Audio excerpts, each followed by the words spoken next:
Well, hello, Internet, and welcome to the Gamers Roundtable. This is episode 53. We are gamers talking about video games. I myself am Leafax, the host of the show, and down the line we got two people joining me today, our Gamer Roundtablers, I guess we call you. We got Charles at the end. Hello, Charles. Hi there. Hello. What's going on? I heard you Question. started some. Some D&D recently. We'll get to that in a second. Okay. I need to. I apparently need to start that up because apparently next to him, Sarah is also one of those people. Hello, Sarah. Thanks for joining us. Hello. Thank you for having me. And once again, I'm Leafax, and Gamers Roundtable. You can find us on Gamers Roundtable Show on YouTube. Make sure you subscribe to us so you can see all our past episodes and stuff like that. And hear us talk about news, because that's what we do. We talk about news and other video game related things. So we're going to talk about some news this week, and then get into our favorite female people in video games. Doesn't necessarily have to be leads or protagonists. Could be villains, whatever. As long as they are of the female gender. But before we do that, let's talk about what we've been playing this week. I guess we'll start with Charles. Charles, what have you been playing this week? This week I played a little bit of Dota 2, but not very much. I haven't had much time for games because I've been working on designing a new campaign setting with the co-DM. This is going to be the first time that I've ever done anything DMing-wise, and it's going to be with the Pathfinder rule set. For D&D? Pathfinder, but yes, it's a D20 system. Tabletop gaming, because apparently that's also gaming. Okay, yes. What's the difference between Pathfinder and D&D? I have no idea about either of them. D&D has several versions. Pathfinder is an improvement on the 3.5 rule set. So it's content that has been released by a third party that follows the sort of D20 system that is sort of like traditional or keeps with the 3.5 rule set that a lot of people know and love. Because 4.0 came out and everyone hated it, and by everyone I mean most of the people. I'm sure if you look places on the internet, people will tell you that 3.5 is trash and you should only play 4. But now 5's coming out sometime soon, and people seem a little bit hopeful about it, so that's cool, I guess. Yeah, I never got how that game, like, I always thought D&D was like, you know, just you do whatever you want. I didn't get how there was, like, versions of it. This is 5th ed, the player's handbook, by the way. It's like this thin. All right, well, again, as I said, I guess I'll have to start getting into it because it seems all the cool kids nowadays are doing it. With that, Sarah, what have you been playing this week? So we finished PT at the end of last week, and then played 2 different campaigns of D&D. Mm-hmm. So yeah, we had to cheat a little bit. Oh, okay, grab the online tutorials. What was the actual answer? Because on PT, me and my friend, we got to the part where we had all the puzzle pieces, and we looked at the picture and said, "Come wait." We eventually did something. Like we stood, I think, in one spot, and then suddenly the phone rang. Was that the goal? You had to stand by the window there? So for the final puzzle, you need to get 3 laughs out of the baby. And to do that, you have to go in front of her, right, and just wait for her? You have to do 3 different things. So you have to, for the first one, you watch the clock as it turns to midnight. And then when it's done, you take 10 steps and stop. So you have to count your steps. After what indicated that you needed 10 steps? The internet. Was there anything in the game that indicated that? Well, you can read this one guy who's like the first one to figure it out. And he has a YouTube video and an article that explains kind of how he came to his conclusion. The big key was got a group of people on the internet to translate the different texts in the picture that you were collecting. Okay. So translated them all, arranged them in a way that they thought was most logical, and it came out as this little poem. And that's what kind of hinted at the 3 steps. So the first one, you sit, you wait for it to turn midnight, then you take your 10 steps, you wait. it's the second step that is totally ridiculous, and it's a really crazy way how this guy supposedly figured it out, but it's the part that uses the microphone. So this guy says what you have to do is wait for, like, you know when Lisa's, like, around the music changes? Yeah. So you're supposed to, like, wait till the tail end of that music and say something into your microphone. And the way the poem goes is it says, say his name, so you think it's supposed to be your character, but that's never actually mentioned in the game. And so they did this crazy, like, cryptography shit where they used the number, what is it, like the 40287 whatever that the radio kept saying. Used that and used a cipher that was in the loading screen. It was like 7780, which they apparently thought was tree backwards, and it's this crazy long-winded way, but basically this guy thinks that the main character's dude's name is Jareth. And so that's what you whisper at the end of Lisa's little music thing, and that triggers the second baby laugh.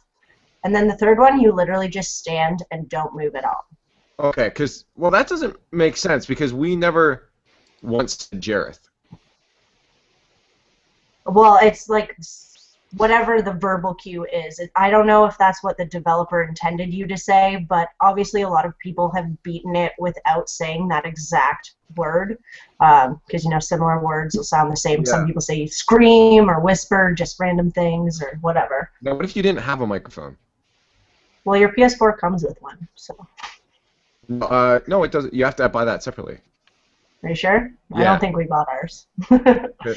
Maybe it was a bundle or something, but because what we did was the first baby laugh we got was because the clock, and then the next one we got the poem on the picture, the handwriting on the picture said to wait. So we did was we went and stood in front of her, and then waited while she just kind of stood there, did her freaky walk thing, and then disappeared, and we got a baby laugh then.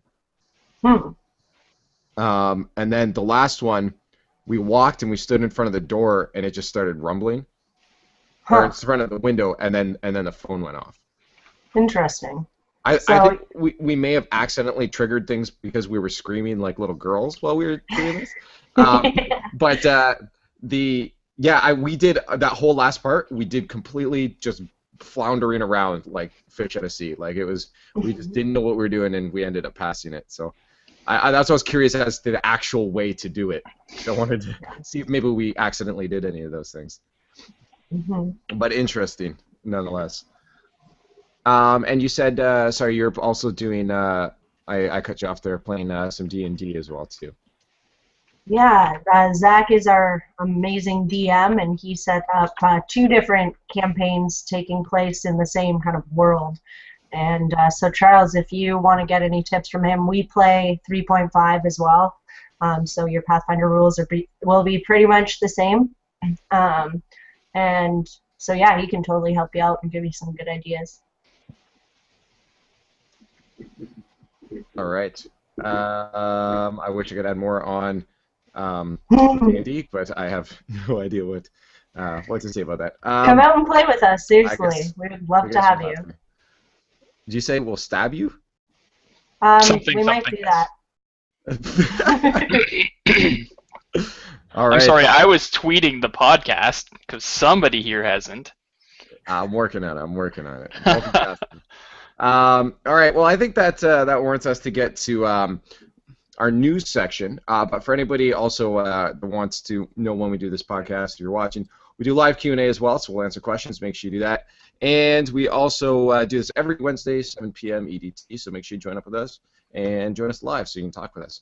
But into the news, we got a couple big ones, so we'll start with our smaller ones and then get to those big ones after. But first up, I'm going to say if there's anybody out there that had some trouble getting on their PlayStation Network, or if you're still playing old RuneScape, which is cool that I just found out, old RuneScape is back. They brought back like before it sucked. So that's really freaking awesome. So I might actually be buying a membership and playing RuneScape very soon.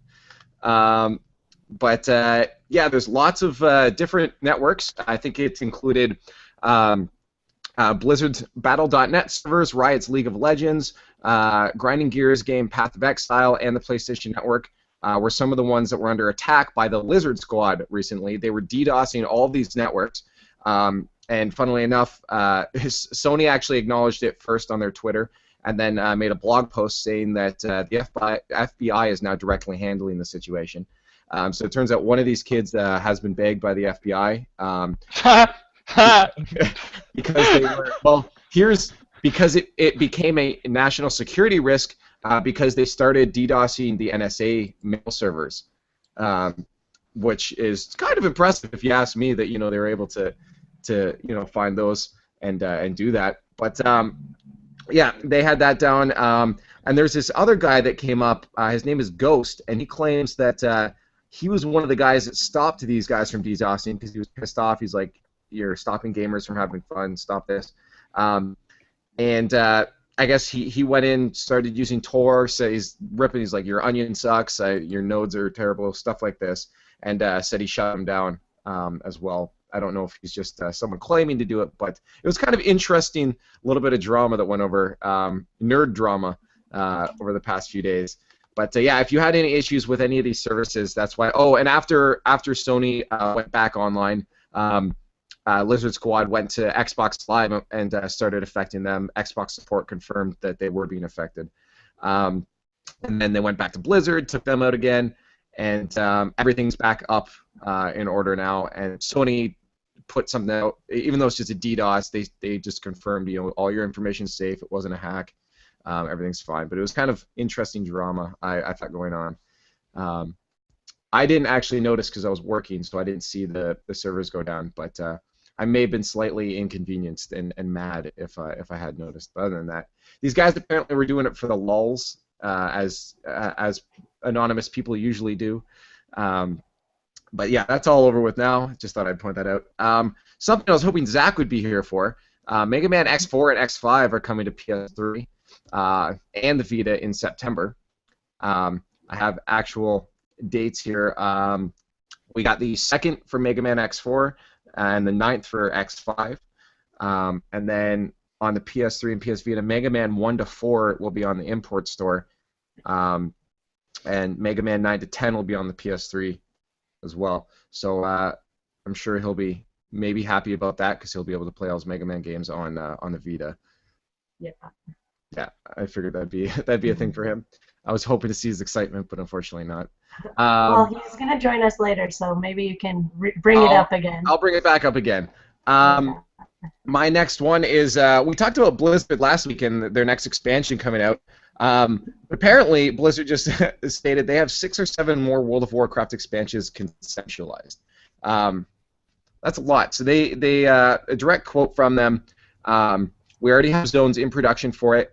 Beyond that, there are about 6 or 7 different ideas for expansions that we can take elements of and say, you know what, let's take that and put it in this one for our next expansion after the next one. Or we might shift the timelines around from what we originally envisioned. There's easily 10 years worth of stuff that we can draw from. More, really. As long as there are enough players demanding that we make more content, then we're likely to do so. So, yeah, that's a lot of content. So I don't think people have said, oh, World of Warcraft's still going. Yeah, it's still going, and they still got a lot of content planned.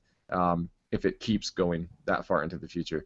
Now, what are your when do you guys think WoW will finally die?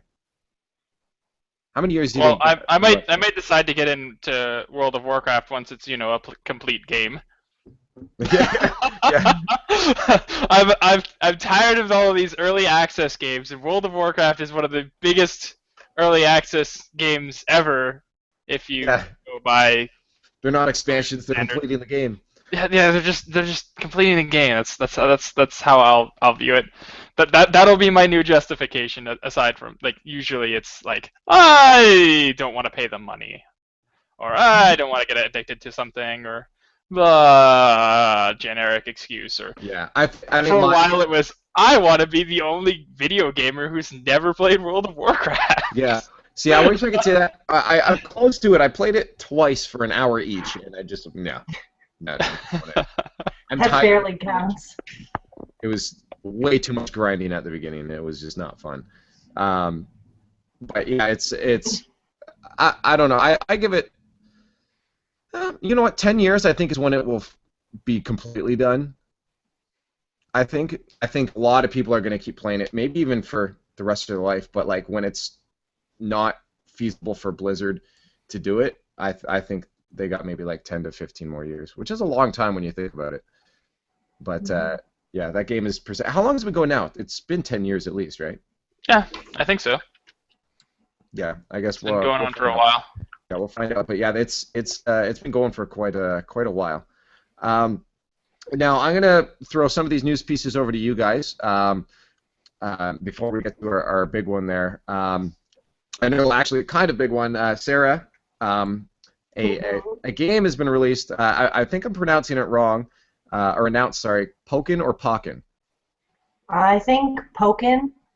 That sounds kind of weird though, like poke. Yeah, Pokin. We poking you. But I guess what? It's a Tekken and Pokemon mix coming to arcade machines. So this crossover, you can actually watch gameplay now. And what do you think? You're a Pokemon fan. You're a Nintendo person. What do you think? I hope it comes to North America so I can play it. Yeah. So do they have any plans for release? Like, have they stated their release plans yet? Is it just Japan? Is it? I haven't read anything other than arcades in Japan, but then again, I just kind of watched the trailer, so. Yeah.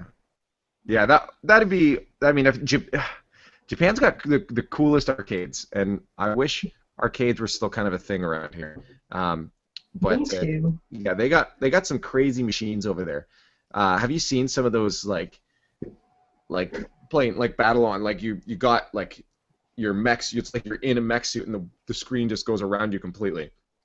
And you're That's in pretty this. badass. Yeah, like you're in this room, but it feels like you're in a mech and you're controlling it as you would in like a sci-fi movie. It's their arcades are top notch and unreal. It's ridiculous. Now I'm gonna throw this one to you because I haven't read the article at all. But Mario Kart 8 DLC. Yeah. All right. So Mario Kart 8 for the Wii U has announced 2 different DLC packs. Mm-hmm. So the first one has Link from Legend of Zelda, Catsuit Peach, so that's from Super Mario 3D Land or World, whichever one I always get it wrong, as well as Tanuki Suit Mario. So you get those 3 new characters, and it says it also comes with 4 new vehicles and 8 new tracks, and that's coming out in November. And how much? So each individual pack can be bought for $8, or you can get both for $12. Okay. So now, forgive me if I'm wrong, but I haven't really seen too much DLC from Nintendo in the past. Is this what have they really branched into DLC for their games much in the past? Or I don't buy DLC in general, so I haven't noticed if they have. Or is this something that's almost like a first for them? I've never bought any DLC for the Wii U, but on the 3DS, it's not uncommon. Like a Fire Emblem Awakening has retarded amounts of DLC that you can get. Okay, so they do have DLC. Okay. See, yeah. I just didn't even know if that was a thing Nintendo did, if there's something new they're branching into. Just because I don't buy DLC from anybody, let alone Nintendo, right? So that seems almost worth it. You know, a lot of new tracks. That's pretty cool. It's just standard stuff, I guess, that you get out of it. Now, I wonder if they're have any plans. I didn't ever see it of introducing Amiibo to Mario Kart 8. Yeah, I don't know about that, to be honest. I haven't read anything recently about that. Because that'd be interesting. That I think Amiibos once again are going to be the only way I'm going to start buying, you know, DLC and stuff like that to a larger, you know, extent. This is cool. You get a little thing with it and buy a little like Rainbow Road track and you put it on and use your Rainbow Road. That'd be interesting.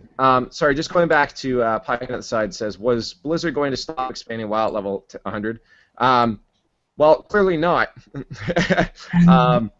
maybe the level cap will stay the same for a while, but they do have storyline expansions. And again, it doesn't surprise me. It's Blizzard. You know, these guys have been, just lore geniuses when it comes to that stuff. I've always enjoyed their stories and how they tell it with all their games, even if I don't play them. So even if it's just story expansion, it makes sense. But I'm almost sure they'll raise the level cap at that point. Like if even 2 years from now, if people are still giving it hard, I'm sure we'll see a level cap raise, 110, 120, something like that, until we get to 1,000. Grind for days. But if you pre-order the new expansion, you can start at 980. Yeah, exactly. That's so dumb. That's so dumb. It completely defeats the purpose of the game, I think. Right? It's I guess unless you're playing the game Yes for and the no. purpose, right? Some people would be really turned away by the fact that, like, oh my gosh, the level cap's 100 and people have been at 90 or 95 all this time and I have to pick this game up and start from zero. Like, whoa, that could be a deterrent. So. I guess, but in the end, though, you're missing out on because quests are probably built along the way that you do these quests at certain levels, right? I mean, I guess you can go back and play the quests, but I guess as long as they do enemy levels properly and it matches you, and it's not like you go and clear the whole place and you're done. I guess that could make sense, but I feel like a lot of it is the pride that you've put into the character. That's the point of having this online world is that pride or shame because you spent so much time online. Fair enough. What's the difference really in the end? I remember I used to play Rift, and I got a character to max level in Rift, and then I just stopped playing it because I got busy. So I stopped the subscription. Came back when it became free to play, and I had this character with all of these skills that I had literally no idea what to do with. So I don't know if starting at level 90 is particularly a good idea, and that's the especially thing, when you're just locked with, like, here's 36 skills that you have to know how to use in the right order, and if you don't remember, you're gonna suck. Yeah, and that's kind of another thing is that's you learn the character as you go. I'd rather play even if I was given a level 80 character, I wouldn't use it. I'd probably jump on to see what I can do, but I'd make my character from the beginning. I'd grow with it, learn the stats. If I'm investing or plan on investing that much time into a game, I want everything to be mine. I don't want just stuff handed to me. And to each their own. Sarah, you had a good point. People might not want to jump in and be like, oh, everyone's better than me. Right? Well, it's overwhelming. Like, why would you want to start so much late? I could understand maybe like, hey, instead of getting 1 level at a time, maybe you can get 5, and that will make your gameplay so much faster, and you will learn the game faster too. So, but your experience, you get more experience, so it just boosts you a lot faster. That makes sense. That would be a smarter decision for them, but starting at 90, you're going to have all kinds of problems. Charles, with all the ideas you come up with, I don't know why you haven't been hired yet. You got so many dangerous ideas, you come up with it. Like, someone's got to pick you up. Someone, please, game design, please. I'm doing an exercise in world building now. Please, anytime. Flux. All right. Next up on our news, I didn't know about this, but this is ridiculous. Kinect is going to be sold on its own for $149. Hey, there was that $149 price reduction that the Xbox One got. Was it that much though? I thought it was only like $100. I thought it was $150. I thought they cut $150 out of the price to remove the Xbox. I thought the Xbox was released at $499, as the PS3 was $399. That's only 100, and now, or are they down? Are they cheaper than the PS4 now? I thought they were the same price. Xbox. So the Xbox One started at $499 with the Kinect as a bundle, and then they unbundled it and sold the system for $399. So you're right; it's only a $100 price drop when it lost the Kinect. So they think the Kinect is worth $150, but they were giving you a discount by buying them together. Or forcing you to buy them together. Yeah. Okay. Sales went up after they unbundled them. Yes, I know. I remember that, and it just people told them that, like, just don't bundle them. But it's funny because now I know the tech's probably a lot more R&D has gone into something like the Kinect, but you look at the PlayStation camera, which is only $60. That's much cheaper than the Kinect. And Well, at this point, it does virtually the same thing. I know the Kinect voice commands are a little more versatile right now, but I'm pretty sure that's just a software thing at this point. they might have a better mic, but I mean, have you ever tried to buy fries, a hamburger, and a drink at separate restaurants, and then explain to them why it should be $4 instead of the $6 that you had to pay? It's because they're all bundled together for the purpose of selling them faster. So if you buy the Xbox One and then decide later, hey, I want to get the Kinect, yeah, fork up an extra $50, please. Yeah, but it's still that's an absurd amount higher. Like you're looking at I don't see it as here's some math here. 40. You're looking at $90 more for a Kinect over a PlayStation Nut. Yeah, but that's what Microsoft thinks that they can get out of the market, and that's their own decision. Mm-hmm. Whether their sure hardware is actually worth that much is. I'm just questioning the decision. Is the thing. It's their money. It's their product. They can do whatever the hell they want with it. I'm not going to say that they're right. I'm not going to say that they're wrong. But putting it back on the market for 150, or more than what they cut out to separate the product in the first place, is actually a smart idea for them. Well, I'm telling them they're wrong, but then again, I'm not the one making billions of dollars a year, so. Well, either you put forward the investment to get the package all together, or you buy the Xbox and decide, hey, later maybe I want the Xbox, the Kinect, and Microsoft gets back some of the money that they would have had in their whole bank for investment purposes. Are you saying, Sarah? I'm pretty sure that when the Kinect first launched, for the 360, it was sold for $150 as well. So that's kind of like the benchmark as well. True, I guess. I don't know if I'm gonna get it just because I buy it. I will be picking up an Xbox, probably at year's end or Q1 of 2015. There are quite a few games coming out for that I'm excited for. Sunset Overdrive specifically, and then now that stupid Tomb Raider exclusivity crap's going on, I'll probably just end up picking up then. But Don't give in. Don't give in. Okay, you know what? I won't give in. But Quantum Break, that's looking pretty sexy. I don't know if you've seen the gameplay for that. Yeah, that's. Have you seen the gameplay yet, Sarah, for Quantum Break? No. Oh man, it's So Make you know the idea after the episode and watch it. Yeah, we're gonna have to watch it. But the idea is that the main character can freeze time essentially, and I guess he's an investigator. But I didn't realize it was a third-person shooter, which makes I thought it was going to be more of an LA noir style kind of game, point-and-click adventure. But no, it's a third-person shooter in which you can control time in real time. It's really freaking cool, and some of the action sequences are really badass. So yeah, we'll have to sit down and watch that afterwards. And if anybody hasn't seen that, you need to go watch that gameplay of it from Gamescom. Looking super sleek.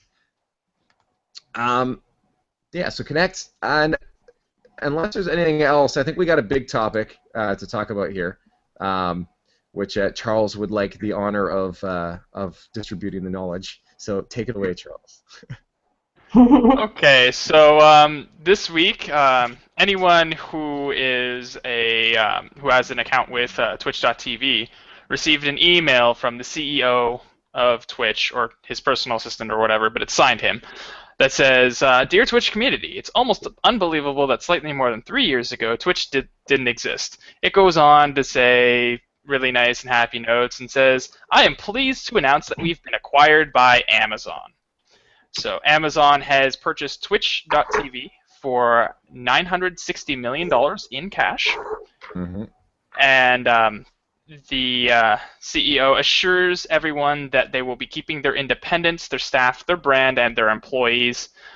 but they will now have Amazon support and resources to be able to provide better services for their users. I see a lot of people that watch this stream also bought this at the bottom of the stream.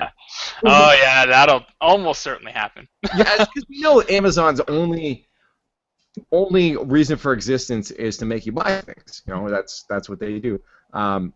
So of course they're going to want to turn this around and somehow make a way of getting you to Amazon store and buying more things. Now here's a cool thought someone brought up is if you have Amazon Prime, if that could somehow translate into Twitch Premium. Oh, I can imagine. I think that actually would be a good move on their part. And cross promotion, yeah. Yeah, and be super cool because it's getting people now to buy Prime, and it's like, well, I have Prime now, I may as well just buy some stuff, right? Yeah,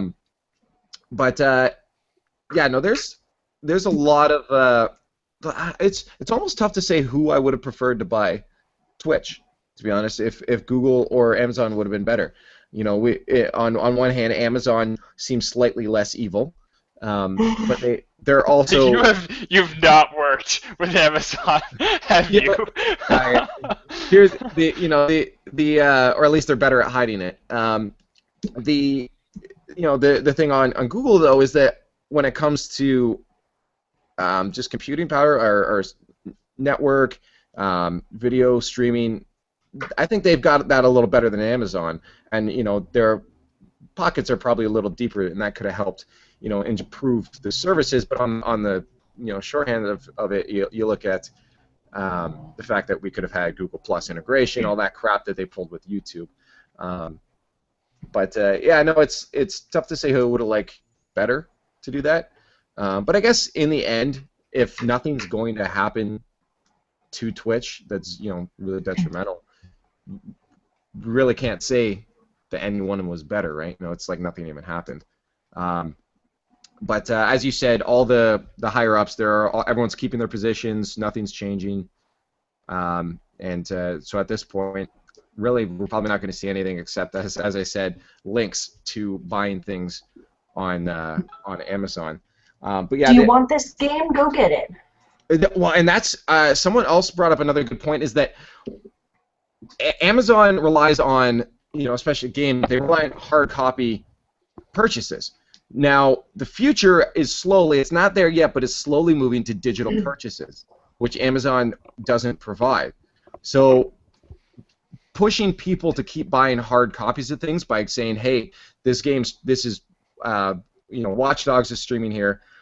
Let's push at the bottom. Do you like this game? Go buy it." Exactly what you said, Sarah. Have a link to their Amazon link where you say, "Okay, I like this impulse buy. I'm buying Watch Dogs because this guy just did something awesome in it," and that gets in their hard copy sales. And I think that's their way of staying relevant in an industry that's slowly shifting to complete digital. It's beautiful too, because how many times has anyone here watched a Let's Play or watched somebody stream something and be like, "Hey, that's really neat," or "Hey, this person's an idiot. I bet I could do better," or "Hey, like whatever, let's support this developer because he's obviously good. Let's buy a thing."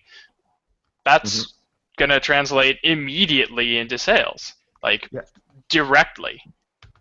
And I think that's a really good point, that's their way of staying relevant. Now, the only thing I hope they don't do is Amazon's also really good at making their stuff very close. You look at either their streaming service. A lot of people complain that there's no app for it on any other phones. You can only get it on their stupid Fire phone, and they don't support any technology outside their own. So I really hope that they don't try to close Twitch off as well. That you can only watch this if you have your Prime account, or you can only cast it to your TV if you are using this device. But again, as they've said, nothing's changing as of yet. But that's the only real thing I could see that would be detrimental, and just very intrusive by this game ads would be the only thing I could see being bad. So in the end, I think it's probably better off Amazon bought it than Google, but there could have been pluses to both sides. But we'll see how it plays out, after that. Is there any other thoughts that you guys had on this acquiring this? Now that we've had this discussion, $960 million in cash seems like a tiny, tiny amount compared to how much more they'll make back in game sales. Yeah, that's precisely it. It's such a huge way. Amazon's always been about market share. Making sure they spread out as far as they can. It's their profit margins are tiny. You look at some. I think I saw a report one time where they were making 2 to 3% off any of their sales on their store, which is tiny. That's a small ass profit margin. But the thing is, they have huge market share. You look at anything. A link back to Amazon. They're everywhere. And this is one step further now that they're pushing to where gamers are always sitting. If you're not playing a game, you're probably sitting there watching a stream of the game, and Amazon's there now. Amazon's back into your life. So market share has always been their thing. Super smart move on Amazon's part. But yeah, you're right. You think about that. Like for me, I'd be okay with $970 million. That's a lot of money. $960 million. Oh, sorry, 60. Come on, don't get so ambitious there. My bad. But it's still a lot of money. But Twitch probably could have worked out a lot more. Well, I guess it all depends on what they were making in the first place from their ad revenue, right? Or what other companies were offering, because the rumors, again, all rumors, that Google was offering $1 billion, and this is obviously shorter than $1 billion, but I don't know if there's other things. Oh, it's $970 million. I'm an idiot. It is. Yes. Okay. Nice try.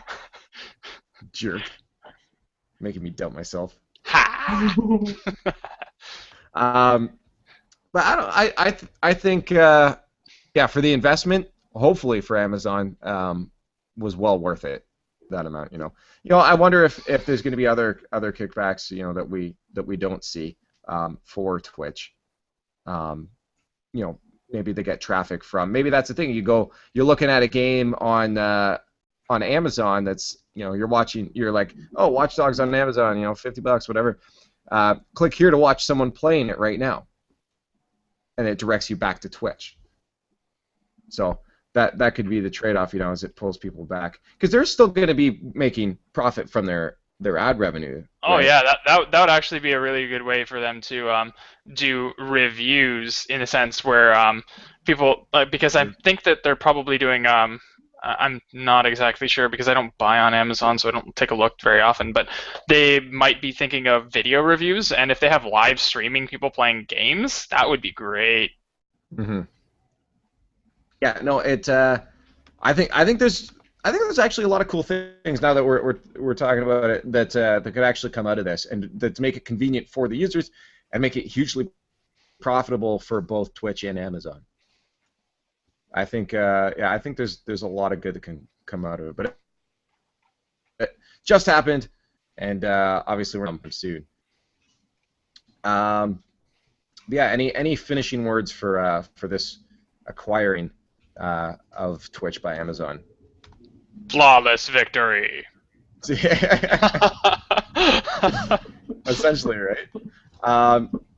Cool. Yeah, and so if that's it for news for you guys. I think we should move on to our topics here, which is best or most badass or most favorites female characters in video games. And it's almost an easy topic because there's a lot that stand out right off the top. I think it's just because we don't get too many protagonists, at least, that are a female lead, and it didn't seem to be a theme back in the day, but it's changing now. But so it's not, doesn't have to be leads. It could be any of our top favorite females in games in general. But I'm still putting my list together here. So we're going to start it off at the other end with let's start it with the female. The female. You should know the most. You should know the best. Let's you, Sarah, give us your let us start us off with one of your favorite females in video games. So I started off my list with two that I lumped together. It's not cheating. Get over it. I picked Lightning and Sarah Farron from Final Fantasy 13. You would pick a Sarah. Yeah. Yeah, I would. I expected to see a Lightning.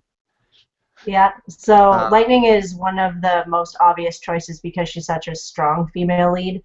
And it's notable that in Final Fantasy 13 she's motivated completely by saving her sister, Sarah, which is a little different than, you know, a typical love story motivation, which is fun. Mm-hmm. And she has a cool gunblade. I just know because I never actually, again, not a Final Fantasy person. I never actually played, and so I don't know the characters at all. But I've always seen Lightning, and she's always looked badass whenever I've seen in like fight scenes and cutscenes and that. Yeah, Lightning pretty much is the only thing that Final Fantasy 13 has going for them, and that's just because of Lightning's personality, attitude, and badassitude, I guess. Badassitude. That's a word, right? I could do that, right? It is now. I will give it to you, even if it wasn't.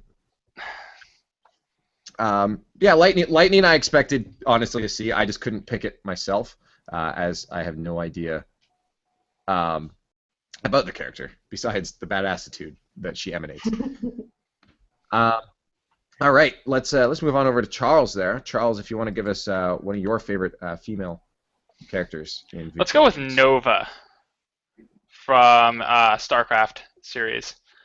Nova is one of the ghosts that actually pretty much gives no fucks.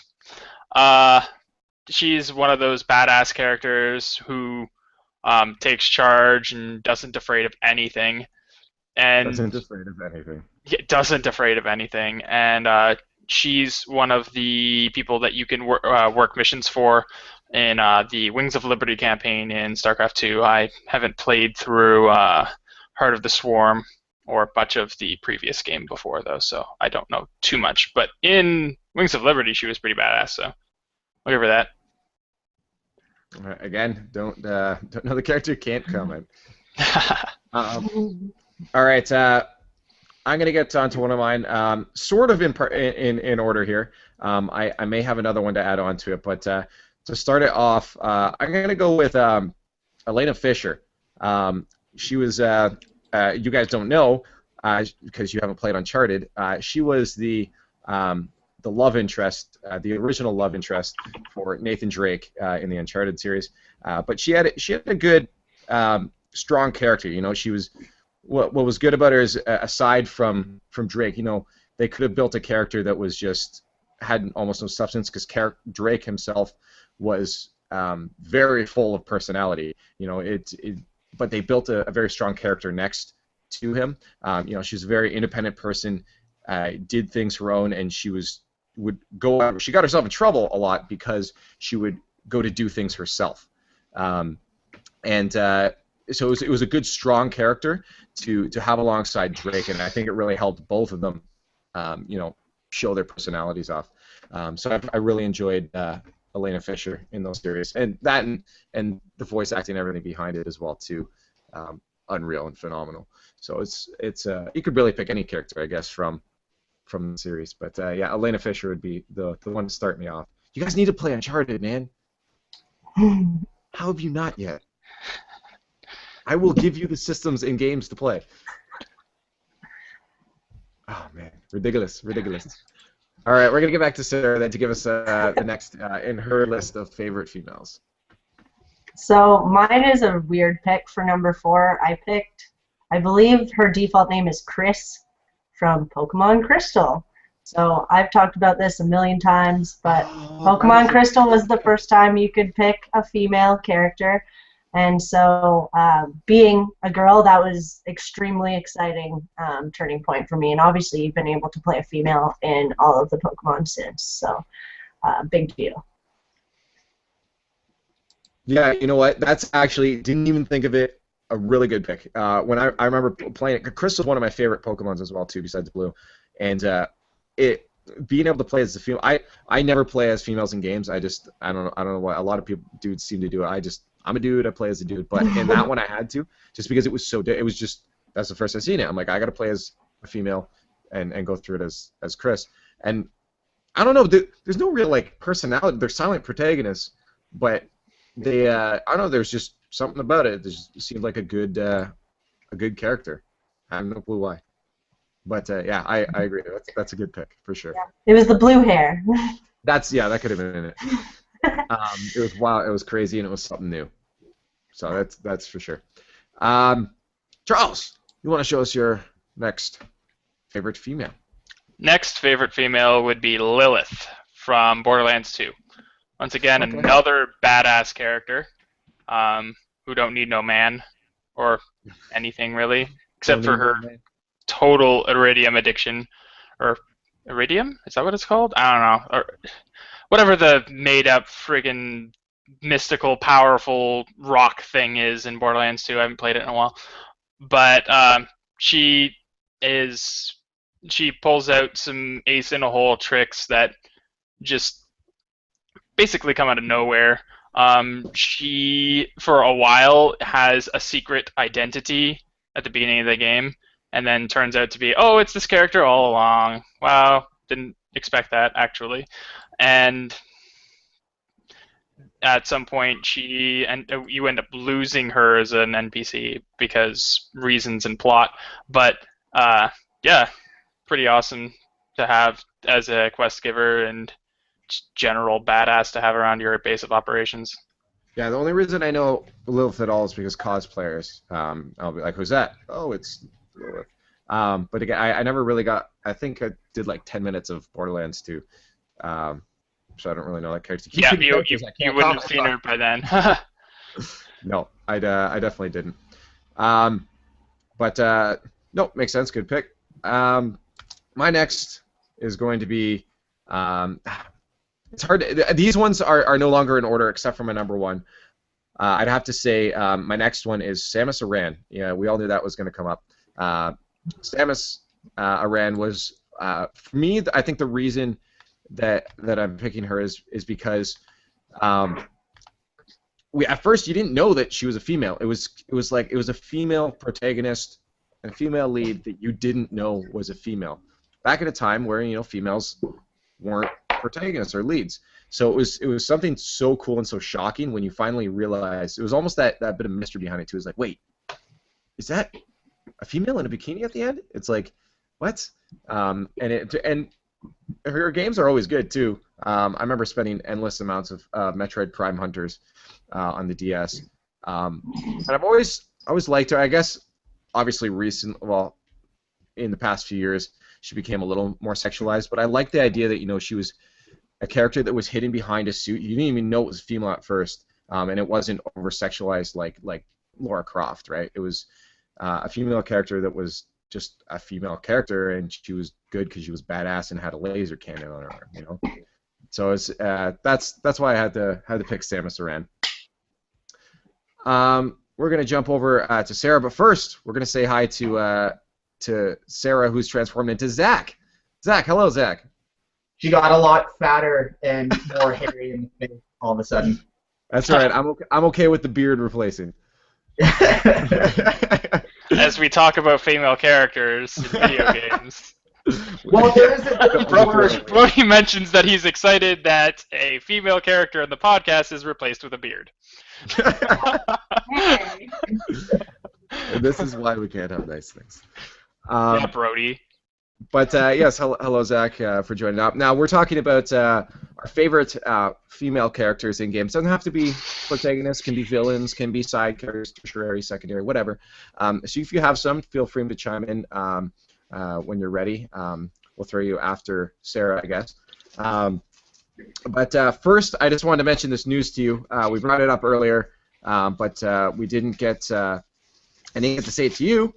So I'm going to do that now. But Mega Man X4 and X5 are coming to the PS3 and the Vita in September.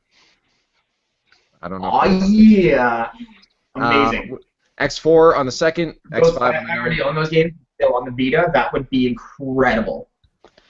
Mm-hmm. And on the PS3 Vita, we have Mega Man 1 to 4 on the import store, and Nice. 9 to 10 on the PS3 only. Wicked. So yeah, you got a lot of Mega Man that's coming back for you that you can play. I figured you'd be excited about that. I'm very excited for As more we got Mega Man. actually Mega Man in the background right there. He's joining the Yep. podcast. Yeah, he's chilling. He's chilling. Doing his thing. All right, let's get back to our list. So we're gonna get to Sarah, and then Zach, if you're ready, we'll get to you after. Oh yeah, I'm ready. We gotta let Sarah go first because this is about females right now, so she wins. All right, here's a Sarah. All right, so I don't know. I thought this would be maybe on your list too, but I picked Morrigan from Dragon Age. I had a little bit of a crush on her. I played Dragon Age for about an hour, so I don't really know the character.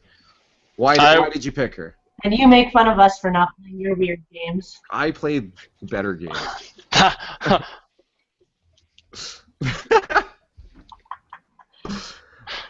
All right, why do you pick her then? What's the reasoning? Because she's badass and you can make your character get it on with her, and that's badass. So Morgan that's was actually disgusting. my number one, and she's definitely not doing Oh. this justice right now. I didn't realize this. Okay, No, do this some justice. All right, give us some justice, Zach. Okay, so first of all, yes, you can bang her. Yeah. So that is awesome. Okay.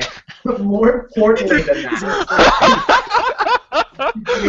significant role to the plot.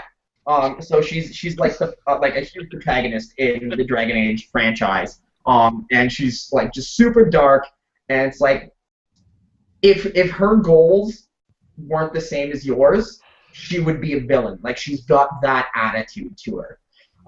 Yet she's still convicted to the plot and to the goals, and she definitely she's a huge important part of the story.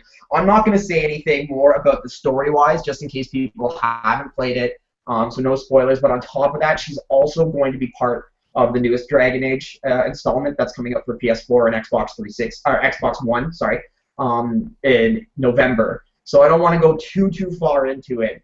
But yeah, super cool character, like really unique, super badass. She's the I don't know. I'm gonna take this to an R-rated podcast. You wouldn't fuck her; she would fuck you. Like she's got that sort of attitude. Oh, okay, so yeah. we've just saved ourselves from angry Tumblr people. Yeah, I was With that phrase there. So she's driven and badass is basically it, and it seems to be that's the Oh the yeah, theme absolutely. of Evil what makes, without being evil.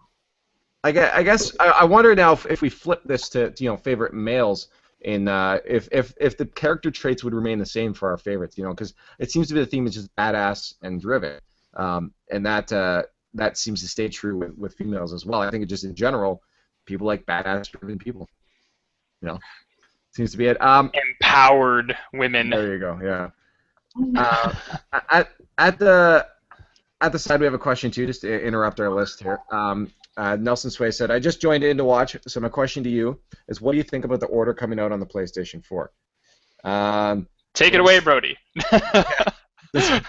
I don't know if I'm quite excited for it yet. It doesn't seem to be my cup of tea when it comes to story, but it is beautiful. The game looks absolutely gorgeous, and I definitely want to see it firsthand played, whether that means on my own system or a demo in a store. But when it comes to story, there hasn't been much on story and where it's going with it. It's been very secretive. And I think that's the whole point of it is like, this is the biggest, darkest secret held in history. And I can't really tell if I want to play it at this point. But when it comes to graphics, yeah, I definitely want to play it. Now, whether it'll be fun or not is a completely different story. So I'm still kind of iffy on it until we see more when it releases next year, I think, 2015. But it's meh so far. Could be good, could be complete crap. So we'll have to see more. Unless anybody else had any more on the order. Anybody excited for it? No. No, I'm not gonna have to correct console or whatever for it. So. Oh yeah, PC. It looks all right. it'll probably be one of those games that I wait to play till it comes into the store previously owned. Like I'm not gonna go out and get it opening day or anything like that. If I have nothing else to play, I'll definitely give it a shot. But yeah, I guess that's pretty much my thoughts too. You know, it's not going to be a pre-order for me. It'll be a later on kind of purchase. yeah, you pre-order everything, so that's saying a lot. Exactly. That's true. All right, let's move on to Charles. Back to our list of favorite female characters in video games. Charles, take it away. All right, so the next character is going to come from a video game that anyone who did the first game club of the podcast would wonder why I picked this one. Ellie from Dead Space 2. Oh, And, okay. yeah, I picked a character from a game I don't like. That's got to say something. That is an interesting thing. This character is yet another empowered female character who don't need no man and don't need no anything really. Who, when you first encounter her, she, if you actually stand there, she will kill enemy necromorphs ad infinitum. Just over and over again. Forever. And eternally. While yelling curses to their names because reasons. And this kind of a character isn't one to like just immediately latch on to the male protagonist lead because, you know, she's a woman and immediately needs to be the love interest. And this sort of character, yeah. Not spoilers if you guys play. Yeah, she basically, if you haven't played it yet, basically straight up just says, "Fuck you" to the main character. I'm not hanging around with you. I'm doing my own thing. Fuck you. I don't trust you. I don't know anything about you. I'm out of here. Mm-hmm. Thanks for the assist, but you're on your own, buddy. Mm-hmm. And then just takes off. So, good introduction to a character there. I can get why you'd pick it, even though you didn't enjoy the game. It's just because, the character straight up, as you said, didn't latch on straight away and was like, "No, I'm doing my own thing." Yeah, which is probably, you know, good story writing and stuff. Not shoehorning people into particular stereotyped roles and stuff. That makes sense. I guess that means we got to get back to me, and next on my list. Next up again, not in any particular order except for the first one. I'm gonna have to pick Cortana from Halo, as we all know her as Master Chief's little artificial intelligent sidekick. I think the reason I picked Cortana is mostly because, you know, she's always there for Chief. You know, that's her dedication is to Chief, and it's you know, obviously because she's programmed that way, but it just, you know, it's always nice to have that voice there with you, guiding you along the way, and being your little, you know, your little angel or your little Navi, right? Just less annoying. So I think, yeah, that's why I picked Cortana, because she's just always been there for Chief, just always. That's, you know, her sole purpose is to be there for Chief, and she does a damn good job of it too. It's, you know, that little companion that's always with you. So that's why I've liked her. Yeah. So if we want to move on, we'll move over to Zach. Zach, you're gonna go first before Sarah this time. Cool. So my list, next one up is gonna be Jill Valentine from pre-Resident Evil 5, not including Resident Evil 5, pre-Resident Evil 5. So her character from Resident Evil 1 and Resident Evil 3 were, in my opinion, super badass, super cool. She's just, like, you know, she's put in a, like, literally just thrown into a really crappy situation and is able to overcome it. I mean, plus in Resident Evil 3, she's fed with a machine gun too. So in the first siege, you can literally just mow down zombies if you want to. It's pretty badass. I was really disappointed in Resident Evil 5 though, the way they did her character. It just kind of, I don't know. To me, it didn't do her appearance. They kind of changed her attitude, and like she just got kind of like, I don't know, brainwashed and stuff. And I'm like, that doesn't seem like a Jill Valentine thing to do. But yeah, in the previous installments, yeah, she was super, super cool, super badass. I really liked her. So I definitely had to give her a shout out. Plus, I mean, she's a playable character in Marvel vs. Capcom 2 and 3, so she's she's definitely made her name in the Capcom world. So, yep, Jill Valentine, super cool. What up? Again, a character I don't know, so I can't comment on. So, Oh. yeah, I don't play Resident Evil ever. I think the first time I ever played one is when I went back to, like, it was an older one, and I'm like, what the heck's going on with these cameras right now? They're terrible. And it wasn't fun because I'm used to playing games where I can control where the camera's going, right? So I just couldn't get into it. That and horror games aren't my specialty. All right, let's move on to Sarah for her next. I forget what number we're at right now. 2. 2. All right, we're getting right up there. All right, number 2. So my number 2 is Sarah Kerrigan from StarCraft. Mm-hmm. Obviously, a very important female character, catalyst for a lot of change. Starts out as a Terran, gets infected, and basically like rules the Zerg world. So you can't have a list of awesome female characters without her at all. That makes sense. Yeah, it's now again. I haven't played the story of StarCraft, so she's the bad guy, right? To a degree, yes. Yeah. Okay. Because yeah, I've never actually played. I just always saw her, or thought she was the bad guy, or I saw a cinematic where like she turned into whatever she was, or something like that. Yeah, she got like infested by the Zerg. She was Terran, and yeah, got infested and could like control the Zerg and stuff. Okay, that makes sense. And then turned around and started fighting the Terran.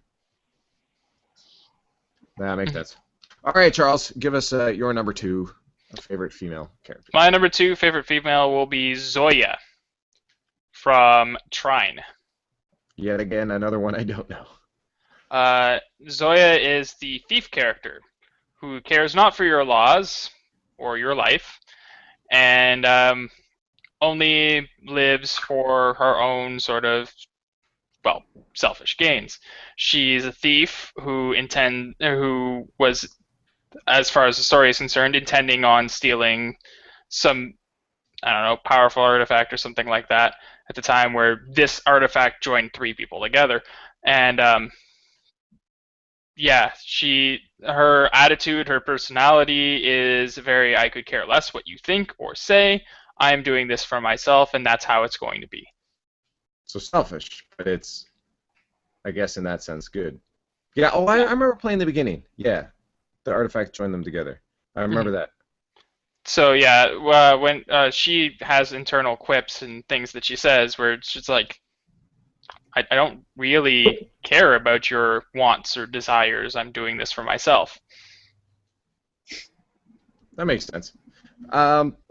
I actually need to finish trying. I think I got like halfway through it, and then I bought another game. I'm like, okay, I need to start my life. I haven't finished Trine 2. I've gotten halfway through it, and then I forgot how to play. Yeah, no, those were fun games. Trine 2 is it, right? Yes, it is. Yeah. Yeah, I need to get back in it. For some reason, I just thought of Towerfall. Have you guys played Towerfall yet? No. Towerfall. Okay. All right.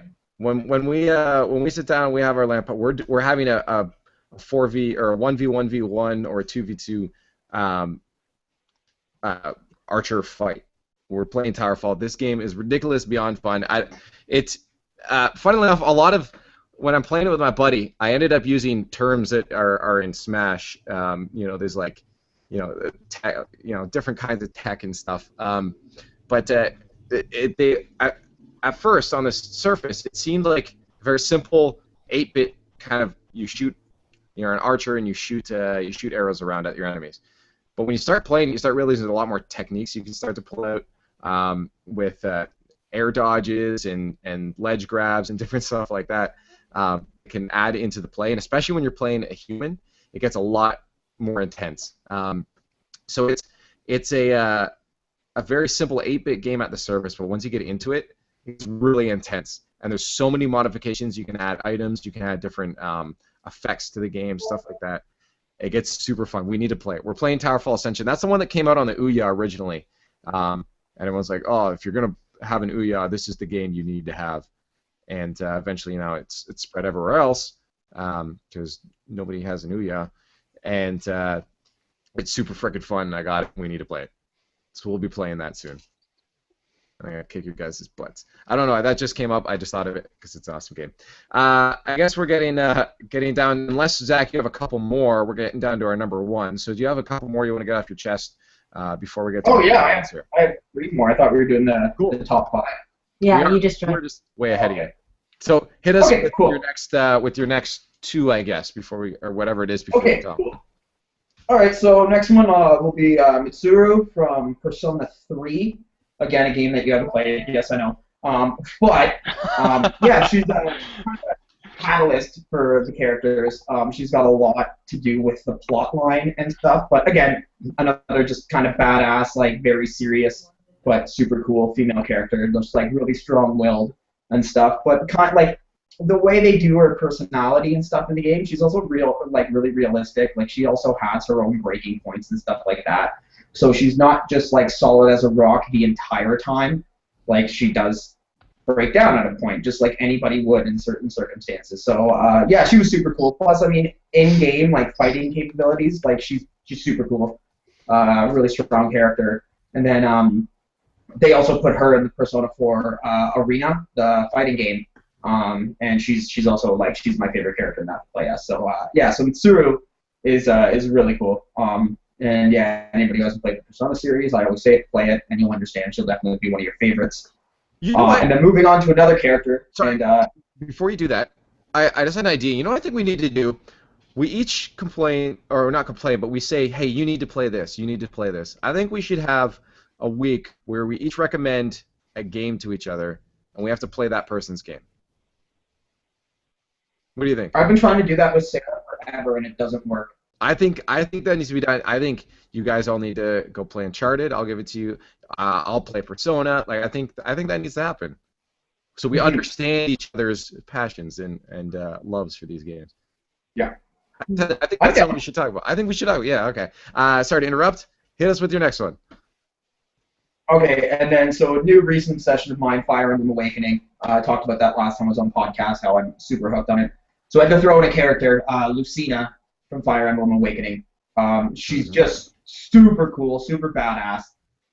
She like comes back from the future to like save the past and stuff, and just like really cool character, really good personality. Again, like we've always said, like super strong-willed, but still has her comedic moments as well. And yeah, she's just a lot of fun to play. She's one of the more powerful characters in the game as well, which makes her, obviously you're gonna want to use her because she's super good. But yeah, like her character design is really cool. She comes into the game pretending to be Marth. Spoiler alert. Yeah, spoiler alert. But you find that out very Wait, so early in the game. she like the hair up or whatever and pretends to be Marth?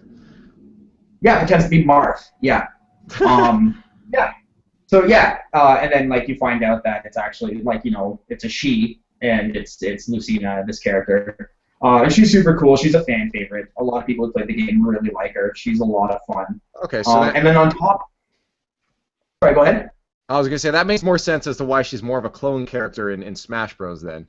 That's what I was gonna say. Yeah, so she's one of the new characters in Smash Brothers, and I'm super stoked with it. I honestly hope that she is just a Marth clone, just because Marth's my main Smash Bros. She's a Marth clone, but faster. Oh, even better. Yeah, because if you even watch, like for instance, when she does a nair and her landing leg is almost nothing. Like they, obviously they took out L canceling in that. She's a lot faster moving than Marth, which I think a lot of Marth mains are going to be switching over to Lucina. I totally understand. Cool. So yeah, I'm super stoked for that. Then even more information and more things to be pumped. Yeah, she's super cool. I really like her. And yeah, so that's definitely number 2 on my list. And again, as I said, Fire Emblem's a new obsession for me. So I'll stick with that one. That makes sense. Yeah, that whole time travel thing seems pretty badass, to be honest. It is super cool. Yeah. All right, I guess that puts us on to our number 1 spots. I only had 4. That's why I don't have a number 2 spot. I have some honorable mentions, I guess, ones that people want to throw out. I'm really glad that no one picked Tomb Raider. or sorry, Lara Croft as well. Tomb Raider. That's her name now. Tomb Raider. Nobody picked Zelda, the character from the green tunic from the games. Yeah, Yeah. that Zelda guy. Wait, what? She's really good at swords and stuff, right?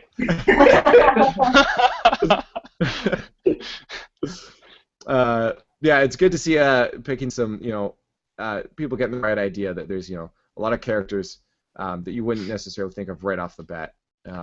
So my number one spot for me is definitely going to have to be Faith from Mirror's Edge.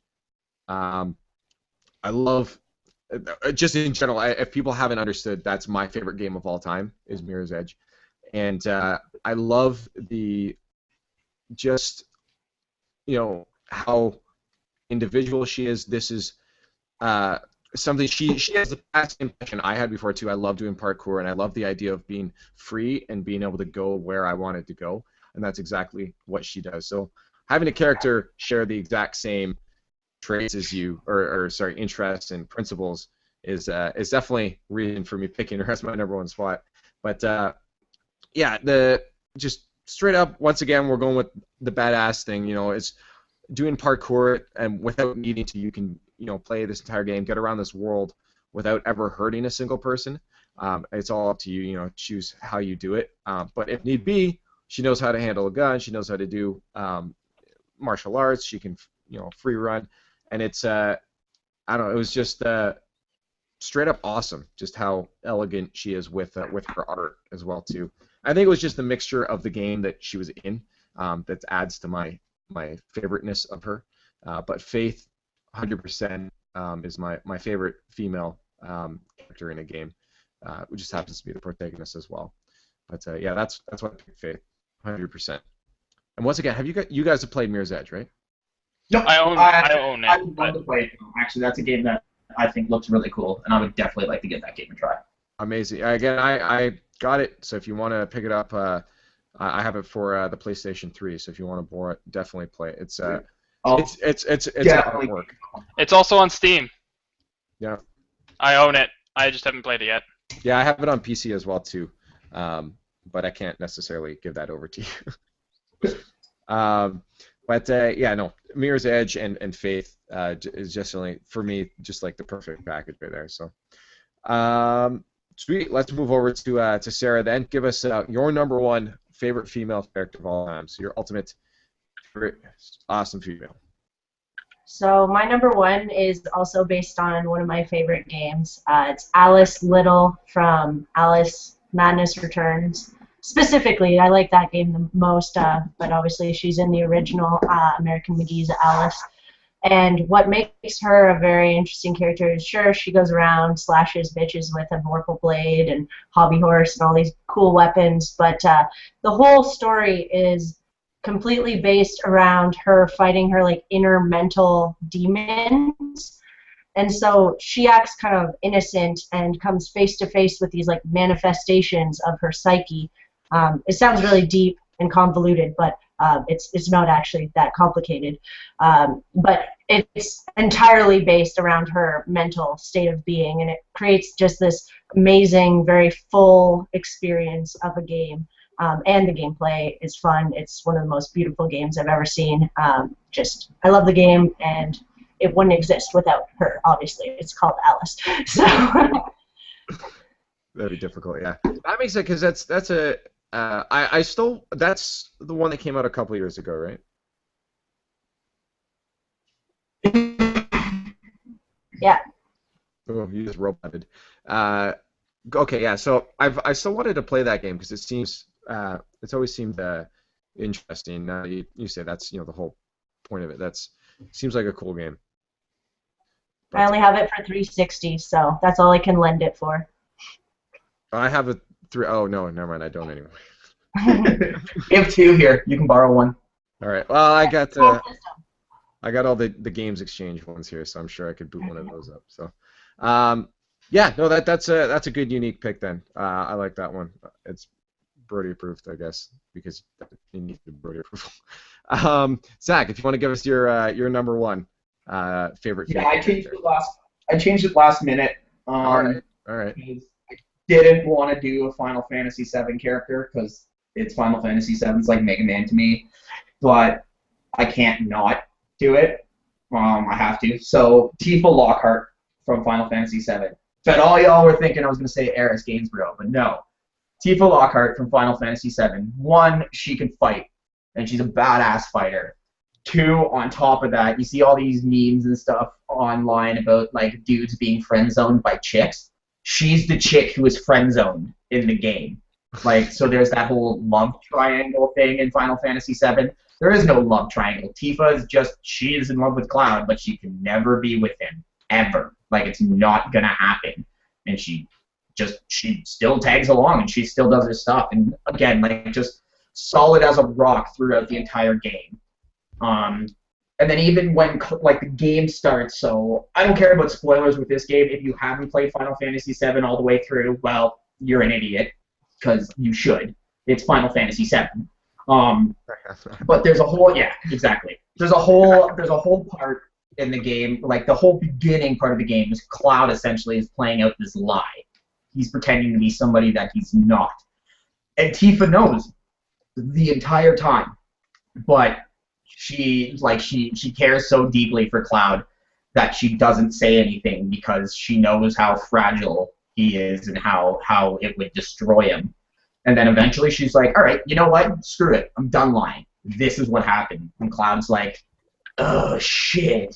So she's, again, like a catalyst for the game. And then even throughout the other installments, like even in Advent Children and stuff, like still just super strong-willed. One of the best fight scenes in Advent Children actually is with her in it. And yeah, just super strong-willed character, friend zone the entire time, but still just kind of keeps it going. And it's just, yeah, she runs a bar. She's cool. Yeah, and we named our cat after her. Exactly. Cat named Tifa. So yeah, so Tifa Lockhart, like I had to throw her in there. Now she's wicked. A question for you. I don't know if this is possible. I don't know if this is like completely separate timelines or universe or whatever. But if Lightning and Tifa were to fight, who would win? Probably Lightning. Yeah. Lightning's more powerful. Well, Lightning. Okay, so with Final Fantasy 13, when they made Lightning, literally the people making the game went to the character creator and they're like, "I want you to make a female Cloud Strife." Okay. That's fact. Like that's what they say equivalent of Cloud. And Lightning came out of it. And Lightning came out of Cloud. But yeah, no, and they did a good job in my opinion. I think Lightning is a super cool character. I think Final Fantasy 13 gets a bad rap. Sure, the gameplay wasn't anything spectacular, but to me the storyline was great, and the characters were all great, and the graphics were phenomenal. But so they built her as a main character. Like she's always gonna have that kind of edge to her compared to Tifa. However, though, in the Dissidia series, on the second installment, they added Lightning, and they also did add Tifa as well, just to show how important of a character she is. So you can actually fight them against each other and see who wins. Yep. But yeah, Tifa, and she fights with her hands. Like she's a martial artist. She's super cool. Yeah, no, it makes sense because the only two, again, as someone who doesn't play Final Fantasy, the only two characters I really know is Cloud and Lightning. Like is there someone like named like Ares or something? Yeah, Eris is the love interest from Final Fantasy VII. That game has the most complex love interest too, because the only reason why she's into Cloud in the first place is because of who Cloud's pretending to be. Without that, she would never and like the whole time, like she says that she's like, "You remind me of my first boyfriend. You remind me of my first boyfriend." Blah blah blah. This, that, and the next thing. So yeah, there's Eris. There's a bunch of cool other characters in it. But like female characters in the Final Fantasy series. Yeah. Besides that, I don't really know. I could list off so many really well done like Final Fantasy female characters. Like, did you mention Yuna? No, I picked Lightning as like my number 5, but Yuna was going to be the next one. Tons. Like the Square Enix, like they put a lot of work in their female characters and make them all like really unique and really good. Except for Rhinoa, she sucks. She's the worst. Basically. Basically. All right. Well, let's get on to Charles' last pick. This is our last top 5 favorite female. Charles, if you want to give us your favorite female in video games, we'd like to hear it now. My present favorite female in video games is Red. Red from Transistor, which I'm pretty sure everyone here was expecting. Yeah. If you've tuned in anytime since May 20th. If we have a top 5, Charles will make sure something from Transistor is his top pick. If I can. Red is a singer from Cloudbank, the fictional city in Transistor, who, in her backstory, stirs a lot of shit because she sings what's in her heart and she says what she wants. And at some point, she's forced to take up the sword and fight against the people who have wronged her at the very beginning of the game. And I'm not going to get into spoilers because it's a really good game. The story's really nice. The world building's great. It's fairly new. But the character herself does not speak. She's a silent protagonist despite being a singer, and that's because story reasons. And but her personality and her attitude comes out whenever she interacts at a terminal, because she can still type. She just can't speak. That's all. Okay. So she still has her own personality, things that she does, and little mini cutscenes in the game sort of display like that she has a lot of personality and she's not just a sponge like most silent protagonists are.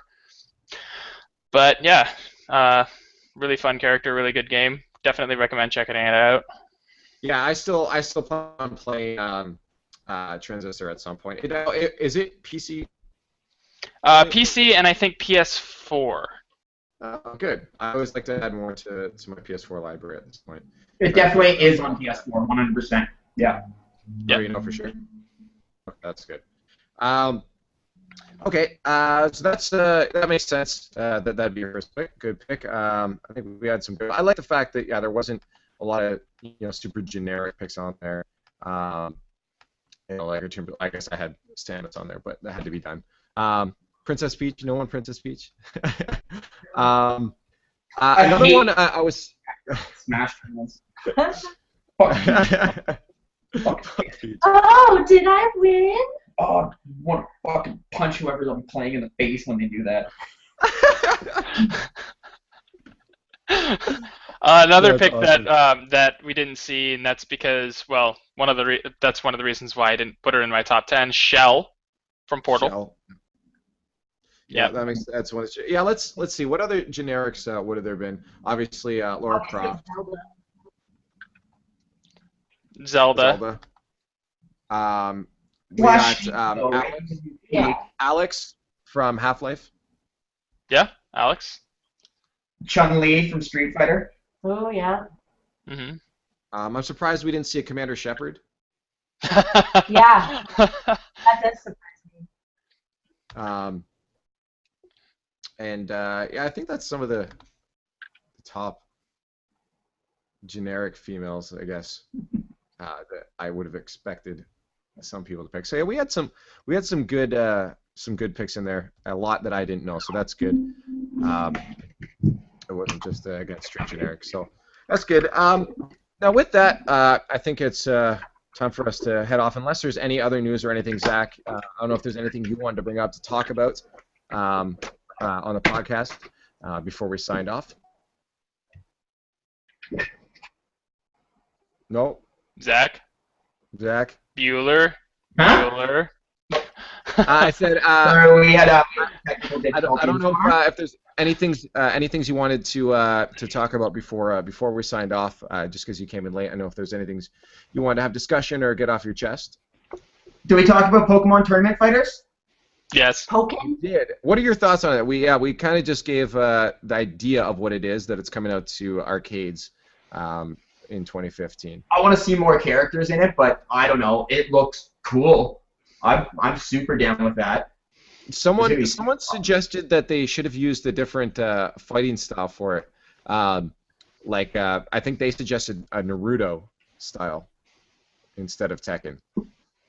Well, Whatever, they crossed man. with Tekken, It's so it Pokemon. happened. It's Pokemon that you can actually literally beat the shit out of each other with. Like, I think it's be cool.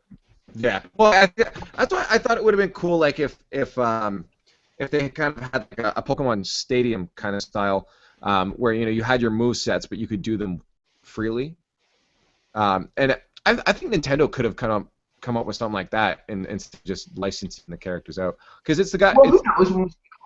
If we see a console port, like when it goes to console, you might see some features that haven't been like that. This is just an arcade, like a tabletop arcade thing, right? So That's true. That's true.